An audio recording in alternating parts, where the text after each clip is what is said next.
ज़मीं में ली नहीं होती, ज़मन में ला नहीं होता।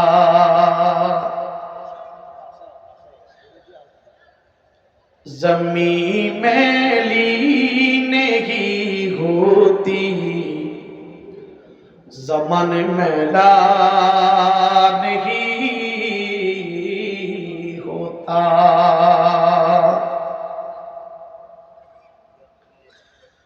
ज़मीं में ली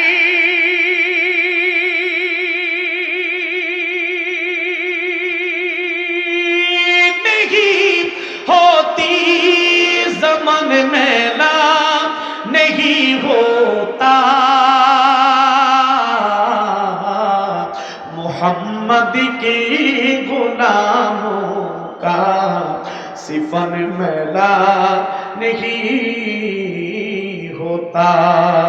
मोहम्मद की गुलामों का सिफन में ला नहीं होता। इसलिए सहाबा का दीवाना बन, सहाबा पे लुटा तन मन। सहाबा का दीवाना बन, सहाबा पे लुटा तन मन। बोलें ना अल्लाहु আকবার। কত আস্তে আর একটু জোরে বলেন না আল্লাহু আকবার।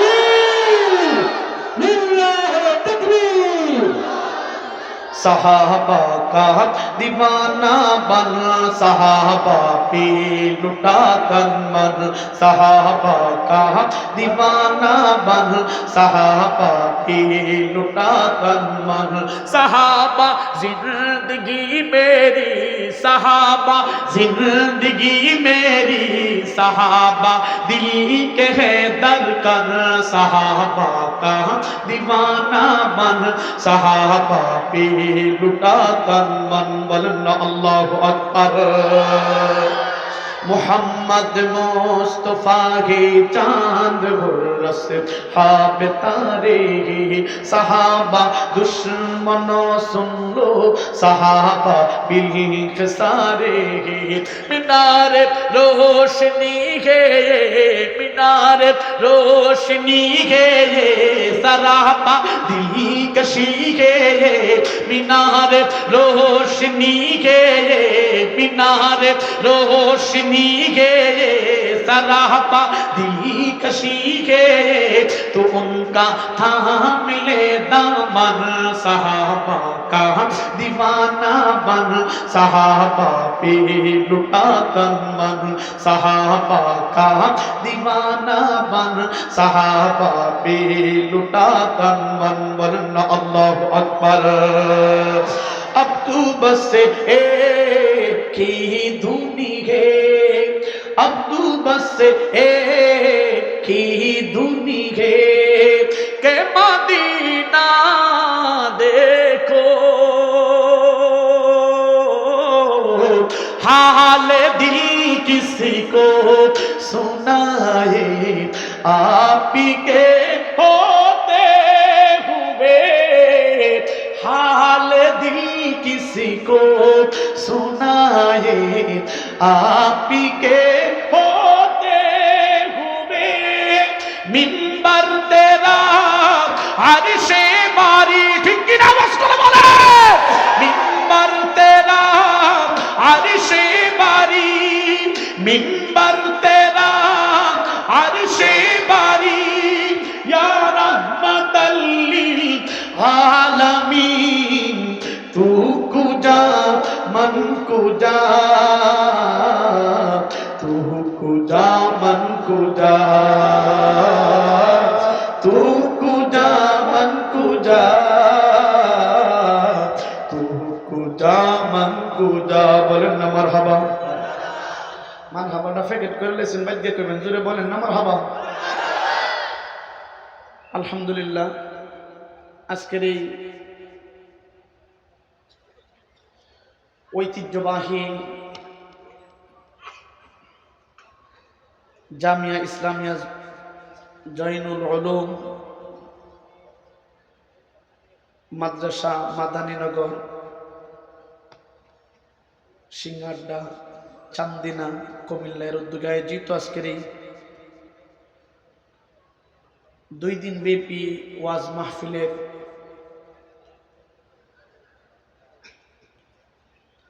প্রথম দিনের প্রায় শেষ অধিবেশনে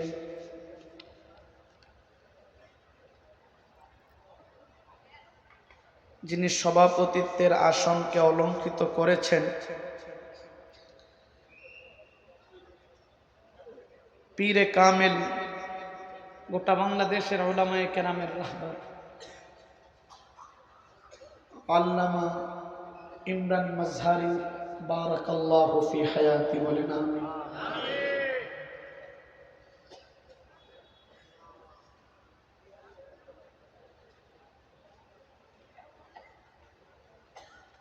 আমার উস্তাদে মুহতারাম শায়েখ, আমার উস্তাদ, এই মাদ্রাসার মুদির আল্লামা লুকমান মাজহারি সাহাব বারাকাল্লাহু ফি হায়াতি, হুজুর আমার উস্তাদ, এখানে আর অনেক উলামায়ে কেরাম আছেন, শায়েখ, যিনারা আমার উস্তাদ।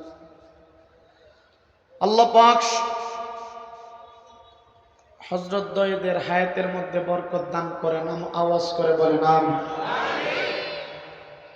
আল্লাহ পাকের শুকর আদায় করছি যে আল্লাহ পাক বর্তমান বিশ্বের মুসলমানের চরম সংকটময় মুহূর্তে এমন একটা জান্নাতের বাগানের মধ্যে বসার তৌফিক দিয়েছেন, যেই টাইমে গোটা পৃথিবী থেকে মুসলমানদের ঈমান, আকীদা, দ্বীন, ধর্ম, তাহজিব, তামাদ্দুন মুছে দেওয়ার জন্য গোটা পৃথিবীর কুফরি শক্তিগুলা এক হয়ে গেছে, ঠিক কিনা? বাতিজা আওয়াজটা একটু জোর করে দাও।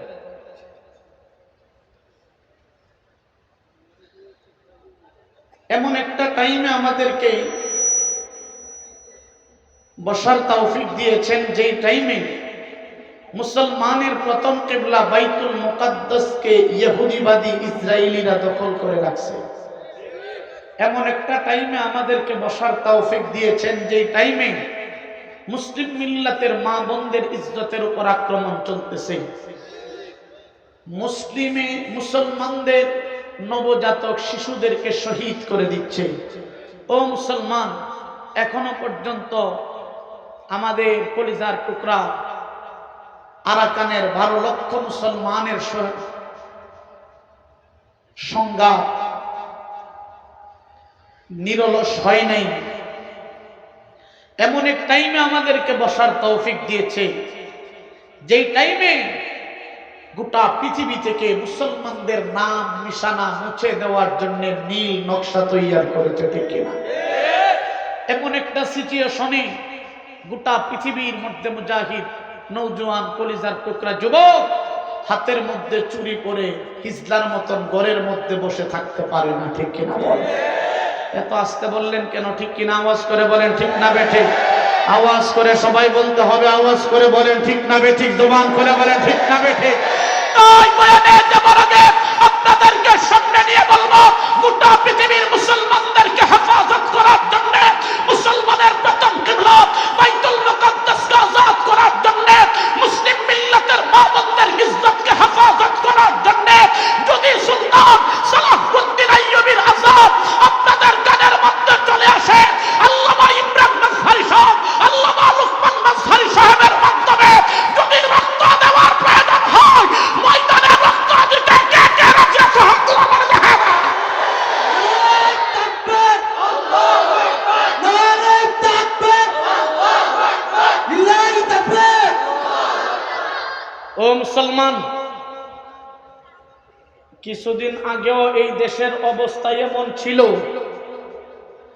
এই দেশের উলামায়ে কেরাম আল্লাহর দ্বীনের কথা বলার জন্য কোমরে জালিম স্বৈরাচারীরা গরুর রশি বেঁধে টানা হেঁচড়া করেছিল, ঠিক কিনা? এমন একটা সিচুয়েশন ছিল, এই দেশের উলামায়ে কেরামের জবানের মধ্যে স্বৈরাচারীরা তালা লাগাইছিল, ঠিক কিনা? বলেন। রব্বে যুল জালালের কসম, ওরা তালা লাগাইছে, কিন্তু এই তালা উলামায়ে কেরাম ভেঙ্গে আল্লাহর দ্বীনের কথা জমিনে বলছে, ঠিক কিনা? উলামায়ে কেরাম আল্লাহর দ্বীনের জন্য মাথা দিতে জানে, বাতিলের সামনে মাথা নত করতে জানে না, ঠিক কিনা? এটা আমাদের আকাবির আসলাফ, আমাদের পূর্বসূরীরা, আমাদের সালফে সালিহিনরা সেই রাস্তা দেখাইছে।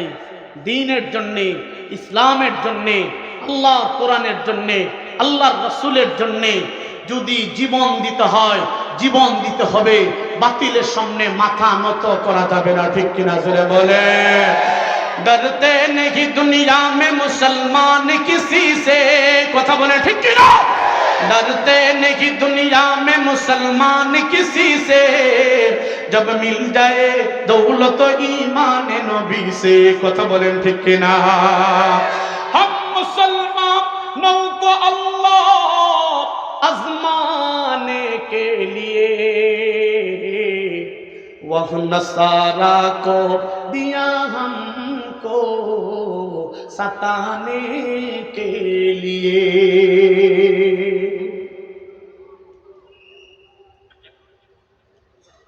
দুনিয়ার কুফর, দুনিয়ার তাগুত, দুনিয়ার মুশরিক, দুনিয়ার সমস্ত বাতিল ফিরকাকে আল্লাহ পাক আমাদের উপর মুসল্লত করছে। আর এর মাধ্যমে আল্লাহ পাক দেখবেন ওরা আমাদেরকে সাতাইবে, ঈমানের জন্য ফাঁসির রশি গলাতে লাগাইবে। কিন্তু যারা ঈমানের পথে অটল অবিচল থাকে, তারা ফাঁসির রশিকে জান্নাতের টিকেট মনে করবে, ঈমানকে কখনো ছাড়বে না, ঠিক কিনা? रोज मरते हैं हजारों हर जगह हर सो, मगर क्या मुबारक मौत है खत्म नबूवत के नाम पर, कथा बोले ठीक ना?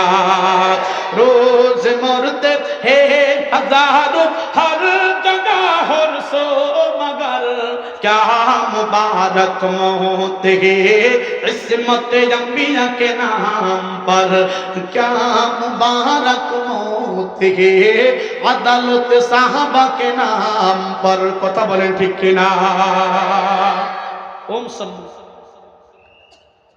उलामाए केरामेर, उलामाए केराम के जिंदान खानाয় ভরে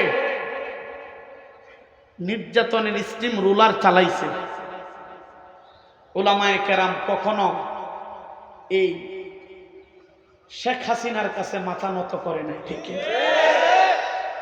এ বাজান, বাংলার জমিন ৫৬,০০০ বর্গ মাইলের ৯৫ ভাগ মুসলমানের দেশে এমন অবস্থা, এমন একটা সিচুয়েশন ছিল, আল্লাহর দ্বীনের কথা বলার জন্যে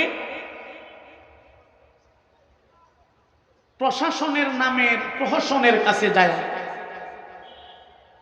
দরখাস্ত দেওয়ার পরে দরখাস্ত দিলে ওরা বলতো, হুজুর দেশের অবস্থাটা বেশি জুট না, মাহফিল দেওয়ার দরকার নাই, দেশ গরম, দাঙ্গা হাঙ্গামা হইতে পারে, আপনার ক্ষতিও হতে পারে, বিদায় কি দরকার আছে মাহফিল দেওয়া, এর চেয়ে ভালো মাহফিলটা দেওয়ার দরকার নাই। এটা বলে সুপরিকল্পিতভাবে এই জাতিকে আল্লাহর কোরআন থেকে দূরে সরার ষড়যন্ত্র করছিল, ঠিক কিনা বলে? আর পাতি নেতাদের কথা তো আর বইলা লাভ নাই। যারা চাটুকার ছিল, পাতি নেতারা ছিল, এই চাটুকাররা তো আয়সা মাহফিলের মধ্যে বাধা দিত, উলামায়ে কেরামকে আল্লাহর কোরআনের মজমায় হেনস্থা করত। আমি তাদেরকে বলবো, বাতিজারা এখন আহো, ঠিক কিনা? জোরে কর। এই দেশের মুসলমান তোমাদের ১২টা বাজায় ছেড়ে দিবে, ঠিক কিনা? জোরে বলে। এই যে সুরা মানিক কাড়া, বাতিজা মানিক কাড়া, বাতিজা মানিক কাড়া টিভির পর্দার মধ্যে বয়া সারাদিন খালি কুটকুটি করতো, আর এই দেশের উলামায়ে কেরামের নাম লিস্টি করতো লাল তালিকায়, নাম মিষ্টি করে এই দেশের উলামায়ে কেরামকে আল্লাহর কোরআন থেকে দূরে রাখার ষড়যন্ত্র করত। 5ই আগস্টের পরে আলহামদুলিল্লাহ বাতিজা চাইছেন মামুর বাড়ির যাইতো, বাতিজা মামুর বাড়ির যাইতো আছেন। সিলেটের শাহজালালের উত্তরসূরিরা বাতিজারে এমন আপ্যায়ন করছে, একবারে বিসি খুল্লা ছাইরা দিছে, ঠিক কি না?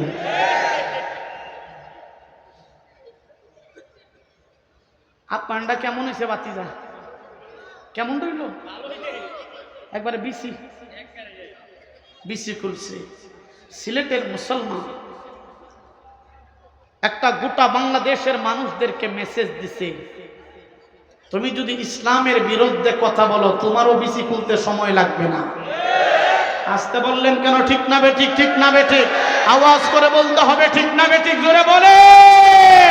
56,000 বর্গ মাইলে 95 ভাগ মুসলমানের দেশে আল্লাহর কোরআনের বিরুদ্ধে যেই কুলাঙ্গার কথা বলবে, আল্লাহর কোরআনের মাঠের মধ্যে সব বাধা দিবে, এই দেশের মুসলমানদের যত পিটা করে বাংলা জমিন থেকে জিন্দা কবর বানাতে পাঠাইবে, ঠিক কিনা? জোরে বলো।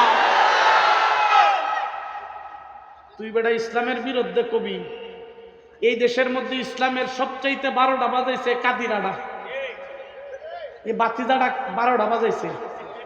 কথা কোন কে, ঠিক কিনা? এই সুরাটা গেছে করে বাতিজাডা। ফকরুল সাহেব আপনার বাসায় কাউয়া কাদের গেছেনি, ঠাকুর গায়ের বাসায় আপনি থাকতে তারে দিছেননি, থাকতে তারে দিছেননি, তার সাথে যে হিসাব বাকি কোটি কোটি জনতার পালিয়ে গেছে কাউয়া কাদের, কেউ জানে না খবর তার, কেউ জানে না খবর তার। কথা বলে ঠিক কিনা? ও কাদের গো, কথা বলে ঠিক কিনা? ভালো হয়ে যাও মাসুদ তুমি এই কথাকে বলবে আর, পালিয়ে গেছেন কাউয়া কাদের, কেউ জানে না খবর তার, কেউ জানে না খবর তার। কথা বলে ঠিক কিনা? বাতিদাটারে ফাইলে জুতাটা কইরে, এই ঠিক কিনা? ঠিক কিনা?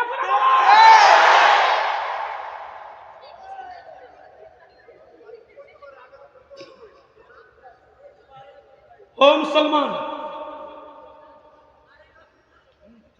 ও মুসলমান, ইসলামের 12টা বাজাইছে। আমি বলবো এই জমিন ওলিয়া উলিয়াদের জমিন, এই দেশের মধ্যে ইসলামের বিরুদ্ধে কথা বললে মুসলমান তাকে জিন্দা কবর দিবে, ঠিক কিনা? জোরে বলে। এই জমিনের মধ্যে আল্লাহর ওলি আল্লামা জৈনুল আবদিন ঘুমায় রয়েছে, যেই জমিনের মধ্যে শেখ আল্লাহর কুতুব হুসাইনি ঘুমায় রয়েছে, যেই জমিনের মধ্যে আহমদ শফি ঘুমায় রয়েছে, যেই জমিনের মধ্যে হযরতে মুসাইদ বাইনপুরি ঘুমায় রয়েছে, যেই জমিনের মধ্যে হযরতে বাবুনগরী ঘুমায় রয়েছে, সেই জমিনের মধ্যে ইসলামের বিরুদ্ধে কথা বলবে আর নওজোয়ান যুবক হাতের মধ্যে চুরি করে ঘরের মধ্যে বসে থাকবা, তোমার মতন পুরুষ জমিনে বেঁচে থেকে কোনো লাভ নাই, ঠিক কিনা? জোরে বলো। শেষ একটা কথা বলতে চাই, সেটা হলো এই দেশ ইসলাম হেফাজত করার জন্য যখন দেশের রক্ত দেওয়ার প্রয়োজন পড়ছে, এই দেশের উলামায়ে কেরাম বুকের তাজা রক্ত জমিনে ঢেলে দিয়েছে, ঠিক কিনা? আসতে বললেন কেন? ঠিক না বেঠিক? জোরে বলেন।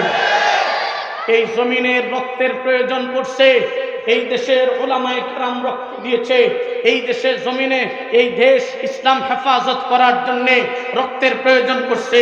আল্লাহু আকবার, উলামায়ে কেরাম রক্ত দিয়েছে, আর সেই রক্ত নিয়ে কোনো কুলাঙ্গাররা যদি খেলা করে বাংলার মসনদে তাকে থাকতে দেওয়া হবে না, ঠিক কিনা? জোরে বলে। ও মুসলমান, মীর মুগ্ধ আর আবু সাইদের মাধ্যমে, রক্তের মাধ্যমে এবং যাত্রাবাড়ির উলামায়ে কেরাম যাত্রাবাড়ির মাদ্রাসার সহকারে ছাত্র আন্দোলন, জমিয়ত, খেলাফত, সমস্ত ইসলামিক দলগুলা এখানে যারা শহীদ হয়েছে এক এক দলের সাথে সম্পৃক্ততা ছিল উলামায়ে কেরামের প্রায় 172 জন উলামায়ে কেরাম এই 5ই আগস্ট স্বাধীনতার পিছনে রক্ত দিয়েছে। আমি বলবো এই রক্ত নিয়ে যদি কোনো কুলাঙ্গাররা চিনিমিনি খেলে তাদেরকে ফাঁসিতে ঝুলাইতে হবে, ঠিক কিনা? ও মুসলমান, আপনারা গেছে কালকের খবর জানেন, আজকের খবর আপনারা জানেন। আওয়ামী লীগ স্বৈরাচার বিদায় হইলে কি হবে তার জ্বর এখনো পর্যন্ত শিকড়ে ঘা আছে, ঠিক কিনা করে বলেন? এই শিকড়কে আমাদের উপড়ে ফেলতে হবে, ঠিক কিনা বলেন? নতুবা গেছে কালকে প্রথম আলো নামে কুলাঙ্গাররা ইসলামের বিরুদ্ধে যাদের কাজী শান্তিপ্রিয় ভাবে মানববন্ধন করার কারণে উলামায়ে কেরাম আপামার জনতার উপরে পুলিশে আক্রমণ করে এদেরকে রক্তে রঞ্জিত করছে। ডক্টর ইউনূস সাহেবের কাছে গোলাম আলী আকবরের আর্জি হলো অনতি বিলম্বে এই পুলিশ নামক জানোয়ারদেরকে চাকরি থেকে বরখাস্ত করে মামার বাড়ি দিল্লিতে পাঠাইতে হবে, ঠিক কিনা? জোরে বলেন। আসতে বললেন কেন? ঠিক না বেঠিক? জোরে বলেন। বাড়িতে যাইবে বাতিজা, বাড়িতে গিয়া কৃষি কাজ করবি, তোর চাকরির দরকার নাই, শান্তির জন্য তোকে চাকরি দেওয়া হয়েছে। আমার দেশের টাকা, আপনার টাকায় আমার টাকায় তোর বেতন দেওয়া হয়, আর তুই পুলিশ নামের জানোয়ার উলামায়ে কেরামের উপর, এই দেশের সাধারণ মানুষের উপর লাঠি চার্জ করবি। তোর মতন পুলিশ নামক জানোয়ার বাংলার জমিনে চাকরিতে থাকার কোনো অধিকার রাখে না, ঠিক কিনা করে বলেন? ফুটেজ গুলাকে শনাক্ত করে এদেরকে চাকরি থেকে বহাল করতে হবে, চাকরি থেকে সম্প্রসারণ করতে হবে, এদেরকে বরখাস্ত করতে হবে। ডক্টর ইউনূস সাহেবকে বলবো যে এই দাবানলের আগুন গেছে কাল থেকে জ্বালানো হয়েছে, এই আগুন যদি নিবানো না হয়, এখনো পর্যন্ত প্রায় 10-12 জনের মতন শহীদ দুনিয়া থেকে বিদায় হয়ে গেছে। আমি বলবো এদেরকে যদি আইনের আওতায় এনে না বিচার করা হয়, বাংলার জমিনে আবারও স্বাধীনতার জন্য রক্ত দিতে হাজার হাজার মানুষ তৈয়ার আছে, ঠিক কিনা জোরে বলে? আমি একটা আয়াত পড়ছি আর একটা হাদিস পড়ছি। আল্লাহ পাক আমার তেলাওয়াতকৃত আয়াতের মধ্যে বলেন, ইন্নাকা লাআলা খুলুকিন আযীম। আল্লাহ বলেন, নিশ্চয়ই নিশ্চয়ই আমি আল্লাহ, নিশ্চয়ই আল্লাহ আপনাকে খুলুকে আযীম, মহান চরিত্র দান করেছি। বলেন সুবহানাল্লাহ। সরওয়ারে দু আলম সাল্লাল্লাহু আলাইহি ওয়াসাল্লাম বলেন, বুইসতু লিউতাম্মিমা মাকারিমাল আখলাক। যে আল্লাহ পাক আমাকে জমিনে সর্বশ্রেষ্ঠ চরিত্র, মহান চরিত্রের অধিকারী আল্লাহ আমারে বানাইছে। আল্লাহ পাক আমারে চরিত্রের সার্টিফিকেট দিয়েছে।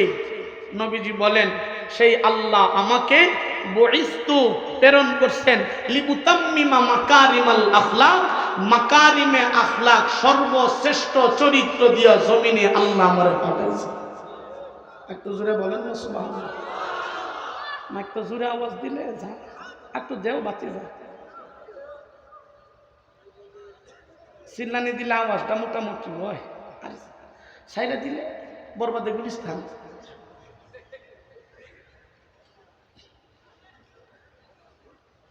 তাই তো সরওয়ারে দু আলম সাল্লাল্লাহু আলাইহি ওয়াসাল্লাম বলেন, ও দুনিয়ার উম্মত শুনো, ইন্না মিন আহাব্বিকুম ইলাইয়া আহসানাকুম আখলাকা। তোমাদের মধ্যে আমার নিকট ওই ব্যক্তিটা বেশি প্রিয় যে এই জমিনে চরিত্রবান। বলেন সুবহানাল্লাহ। চরিত্রবান ব্যক্তি জমিনে এত দাম। চরিত্র নিয়ে আল্লাহর কোন বান্দা কবরে যায়, মরণের সাথে সাথে আল্লাহ পাক এই বান্দার কবরকে ডাইরেক্ট আল্লাহর জান্নাতের মালিক বানিয়ে দেয়।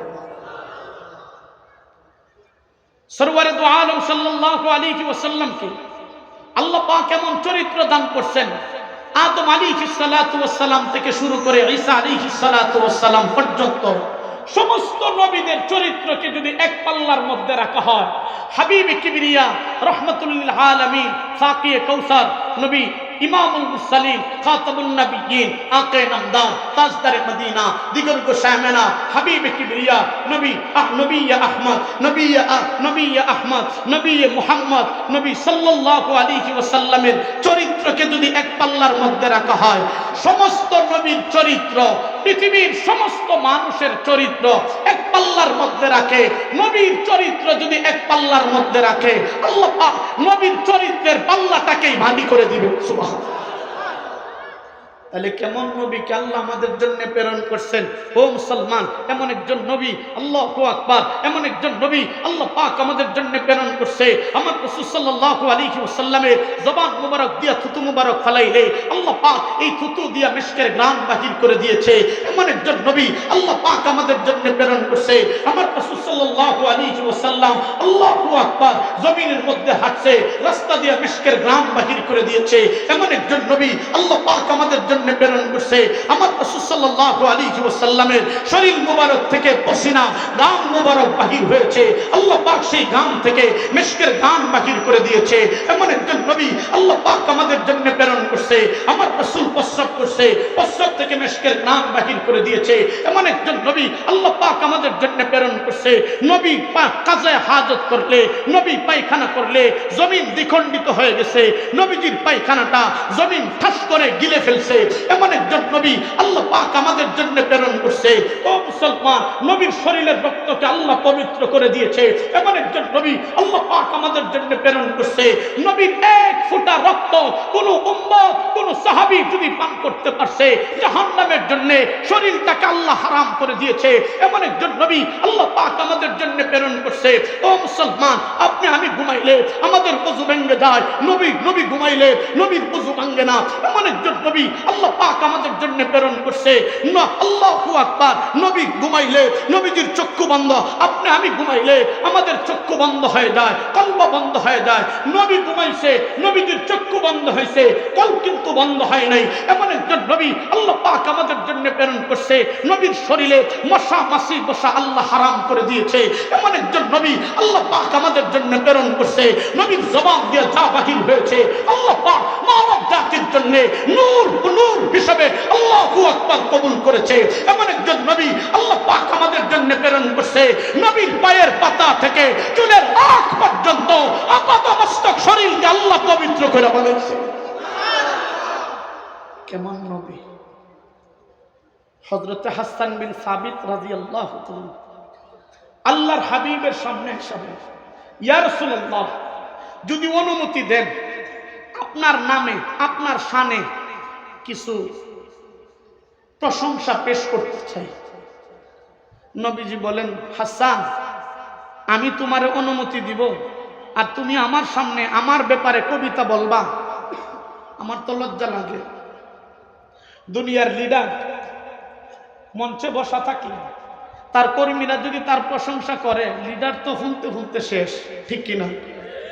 আল্লাহর হাবিব সাল্লাল্লাহু আলাইহি ওয়াসাল্লাম যখন হাসান বিন সাবিত নবীর কাছে আরজি পেশ করছে, হাসান বিন সাবিত রাদিয়াল্লাহু তাআলা করে আল্লাহর নবী অনুমতি দেয় না। নবীজি বলেন, হাসান, কেমন করে অনুমতি দিব? আমার তো শরম লাগে, অনুমতি দেওয়া যাবে না।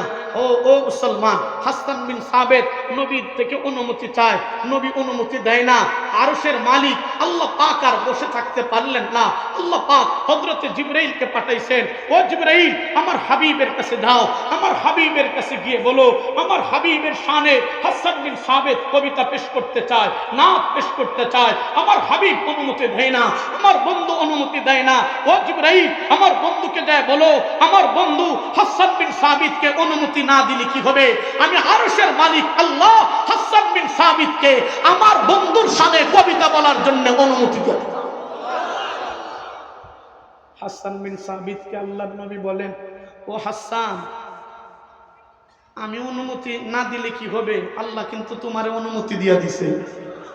সুবহানাল্লাহটারে ফেকেট করে নেন না, এক কাম সুবহানাল্লাহটারে ফেকেট করুন, আগামীকালকে ঘুমেতে উঠতে নাস্তা টাস্তা কইরা এরপরে সুবহানাল্লাহ কইবেন না, জুড়ে বলেন না সুবহানাল্লাহ। নবীজি বলেন আমি না দিলে কি হবে, আল্লাহ কিন্তু তোমার অনুমতি দিয়ে দিছে, যা পারো যা মন চাই বলো, তবে আল্লাহ তোমার জবানকে হেফাজত করেন। সুবহানাল্লাহ। হাসান বিন সাবিত কি বুঝলেন? হাসান বিন সাবিতে নবীর শানে কবিতা বলবে। হাসান বিন সাবিতের এটা ইচ্ছা, হাসান বিন সাবিতের ইচ্ছা আর আল্লাহর ইচ্ছার সাথে একত্রিত হয়ে মিলিত হয়ে গেছে। মানে আল্লাহরও ইচ্ছা হইল যে হাসান বিন সাবিতে আমার বন্ধুর শানে কিছু বলুক। সুবহানাল্লাহ। অনুমতি দিয়া দিচ্ছেন। হাসান বিন সাবিত বলেন ওয়া আহসানু মিনকা লাম তারা কাত্তু আইনি, ওয়া আহসানু মিনকা লাম তারা কাত্তু আইনি, ওয়া আজমালু মিনকা লাম তালিদিন নিসাউ। হাসান বিন সাবিত বলেন ইয়া রাসূলুল্লাহ, আল্লাহ পাক আমারে যে দুই চোখ দিয়েছে, আমার এই চোখ দিয়া আপনার মতন এত সুন্দর মানুষ পৃথিবীতে একটাও দেখছি না। দেখব কেমন করে? আপনার মতন এত সুন্দর ব্যক্তি কোনো মা কোনো সন্তান জন্মই দিতে পারে নাই। সুবহানাল্লাহ বলবেন না?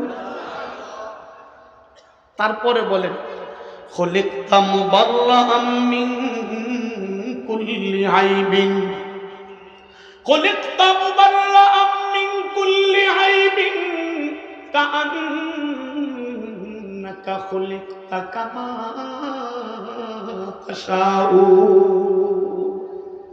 বলেন ইয়া রাসূলুল্লাহ, দুধে ময়লা আছে, আপনার জিন্দেগিতে কোনো ময়লা নাই। সুবহানাল্লাহ বলেন না? আপনারে আল্লাহ পাক খলিকতা মুবাররাআম মিন কুল্লি আইবি, সমস্ত আইব থেকে আল্লাহ পাক পুত পবিত্র করে বানাইছে। সুবহানাল্লাহ।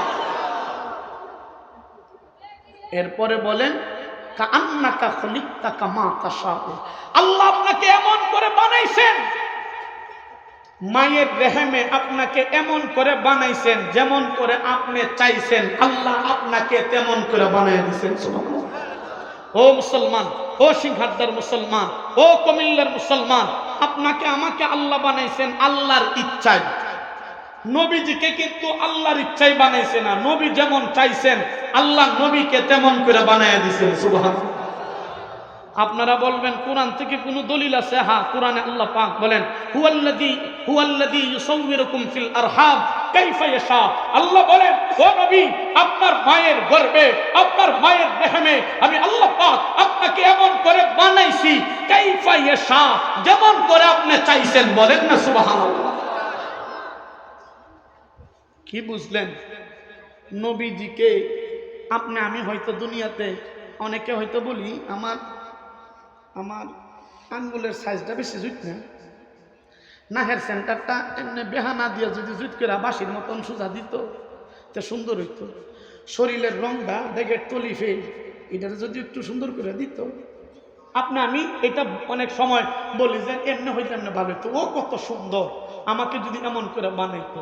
নবী হয়তো দুনিয়াতে আইসা এটা বলবেন যে আল্লাহ যদি আমার চক্ষুটারে সুন্দর করে দিত, হরিণের মতন দুইটা চোখ দান করতো, তাইলে সুন্দর হইতো। এই কথা যেন না বলতে পারে, নবী যেন এই কথা না বলতে পারে যে দুনিয়াতে আসার পরে এই অঙ্গটা এইভাবে না দিয়া ওইভাবে দিলে ভালো হইতো। এই কথা যেন নবীজি না বলতে পারে। নবী যেমন চাইতেন আল্লাহ তেমন করে নবীজিকে বানিয়ে দিয়েছে।